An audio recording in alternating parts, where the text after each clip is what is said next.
সংসদ সদস্যদের শপথ গ্রহণ অনুষ্ঠিত হবে ইনশাআল্লাহ আগামীকাল। নির্বাচন কমিশনের সাংবিধানিক ম্যান্ডেট, কনস্টিটিউশনাল ম্যান্ডেট হচ্ছে দুইটা, একটা জাতীয় সংসদ সদস্য নির্বাচনে জাতীয় আর হচ্ছে রাষ্ট্রপতি।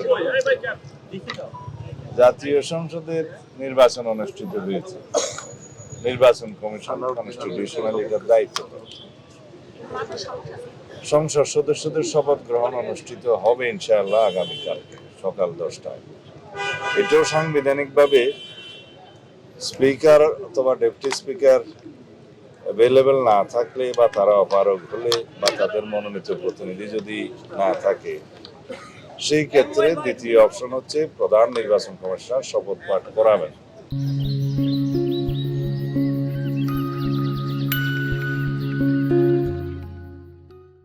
সেই হিসেবে আগামীকালকে সকাল 10টায় জাতীয় সংসদের নির্বাচিত সদস্যদের শপথ গ্রহণ অনুষ্ঠিত হবে।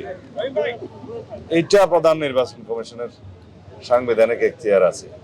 এর বাইরে কি বললেন, সংবিধান সংস্কার পরিষদ, এটা যদি কনস্টিটিউশনে ধারণ করা হয়, সেই মর্মে অ্যামেন্ডমেন্ট হয় এবং সেই শপথ পরিচালনার জন্য সংবিধানের তৃতীয় তফসিলে ফরম হয়, কে শপথ পাঠ করাবেন সেটা নির্ধারিত হয়, এতগুলো হয়ের পরে তারপরে হলে হতে পারে।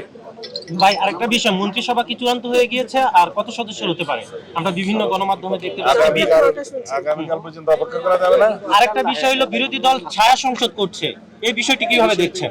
বিরোধী দল ছায়া সংসদ করার এই সংস্কৃতি উন্নত বিশ্বে আছে, যদি তা করে সেটাকে স্বাগতম জানাই। তাহলে এখন কি আমরা কবে নাগাদ জানতে পারবো মন্ত্রিসভায় কারা আছে? আপনি আইনমন্ত্রী হচ্ছেন এমনটি শুনতে পাচ্ছি। সমস্ত প্রশ্ন আমি শুনি নাই, ধন্যবাদ।